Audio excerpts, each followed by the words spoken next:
सध्या निवडणुकीच्या पार्श्वभूमीवर ठाकरे आणि मनसे यांच्या युतीच्या सुद्धा हालचाली सुरू झालेल्या आहेत। घडामोडींना वेग आलाय। काय घडतंय नेमकं पाहूया टॉप 9 घडामोडींमध्ये। येत्या 2 दिवसात ठाकरे बंधूंच्या युतीची घोषणा होण्याची शक्यता। संजय राऊतांची माहिती तर शिवसेना आणि मनसेत विसंवाद किंवा गोंधळ नाही, आमचं घर दोघांचं। संजय राऊतांची प्रतिक्रिया। ठाकरेंची सेना आणि मनसेमध्ये जागा वाटपातील चर्चा अंतिम टप्प्यात। काल चर्चा झाली, आज चर्चेला पूर्णविराम मिळण्याची शक्यता। संजय राऊतांची माहिती तर मुंबई संदर्भात आज विषय संपेल अशी अपेक्षा, असंही राऊतांचं वक्तव्य। आशिष शेलार यांच्याकडून कविता ट्विट करत ठाकरे बंधूंवर टीका। बंधू प्रीतीची ओढ लागलेल्या भयभीत उभाठा सेनेला कविता अर्पण, असा आशय। यापूर्वी शिवतीर्थावर प्रचाराच्या सभा फक्त शिवसेनेनं केल्या। शिंदे गटाचा शिवतीर्थाशी काय संबंध? शिवतीर्थाशी संबंध हा फक्त ठाकरेंचाच आहे। शिवतीर्थावरील सभेवरून संजय राऊतांचा शिंदेंच्या सेनेवर हल्लाबोल।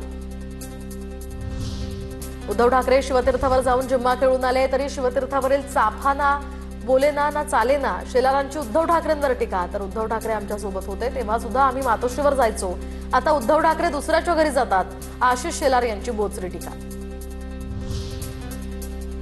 ठाकरे बंधूंच्या युतीची घोषणा आणि वचननामा एकत्रित जाहीर करण्याची शक्यता। छत्रपती शिवाजी महाराज पार्कात प्रचाराची सांगता सभा सुद्धा एकत्रित घेऊन हे बंधू एकत्रित शक्ती प्रदर्शन करणार असल्याची शक्यता।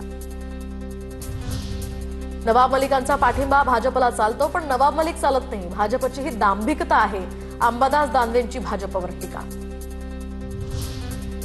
भाजपचे मंत्री नितेश राणे यांचा मुंबई महापालिका निवडणुकीसाठी पुन्हा एकदा हिंदुत्वाचा नारा। M for Mumbai, M for Mahadev, Mumbai love Mahadev असं सूचक ट्विट। तर काही दिवसांपूर्वीच मुंबईतील काही भागामध्ये आय लव्ह मोहम्मदचे पोस्टर झळकले होते।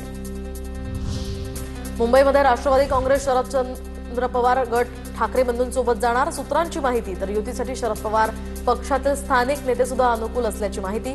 मुंबईमध्ये एकत्र लढण्यासंदर्भात 2 वेळा चर्चा। जागा वाटपाचा निर्णय सुद्धा अंतिम टप्प्यात लवकरच होणार असल्याची माहिती। तर काँग्रेसकडून राष्ट्रवादी शरद पवार पक्षाला ऑफर, मात्र एकदाही चर्चा नाही, सूत्रांची माहिती। आता बघूयात निवडणुकीच्या रणधुमाळी संदर्भातल्या टॉप 9 बातम्या। पुणे महानगरपालिकेसाठी मनसेची उद्या मुंबईमध्ये महत्त्वाची बैठक। यामध्ये महापालिका निवडणुकीच्या रणनीती संदर्भात चर्चा होणार। शिवसेना आणि मनसेच्या बैठकीनंतर या बैठकीला महत्त्व। संदीप नाईक यांची लवकरच घरवापसी। 2 ते 3 दिवसात भाजपात प्रवेश करणार। तर त्यांनी शरद पवार गटाकडून मंदा म्हात्रेंविरोधात लढवली होती विधानसभा निवडणूक। अवघ्या 327 मतांनी त्यांचा पराभव झाला होता। संदीप नाईक गणेश नाईक यांचे चिरंजीव। ठाण्यामध्ये भाजप आणि शिंदेंच्या शिवसेनेची जागा वाटपासंदर्भात बैठक पार पडली। ठाणे पालिकेवर युतीचा झेंडा फडकवण्यासाठी आम्ही सज्ज आहोत, म्हस्केंची प्रतिक्रिया। तर बैठकीत जागा वाटपासंदर्भात सकारात्मक चर्चा झाली। संजय केळकरांची प्रतिक्रिया। सांगली महानगरपालिकेमध्ये आम्हाला योग्य सन्मान मिळाला पाहिजे, तर योग्य सन्मान न मिळाल्यास स्वबळावर लढणार। सांगलीमध्ये पदाधिकाऱ्यांच्या बैठकीत मंत्री शंभूराज देसाईंचं वक्तव्य। वसई विरारमध्ये मनसेकडून बहुजन विकास आघाडीसोबत युतीचा प्रयत्न। अविनाश जाधवांनी हितेंद्र ठाकूरांची भेट घेतली। निवडणुकीच्या पार्श्वभूमीवर या दोघांमध्ये चर्चा। भाजपला रोखण्यासाठी विरोधकांची मोठ बांधणं आवश्यक, अविनाश जाधवांची प्रतिक्रिया।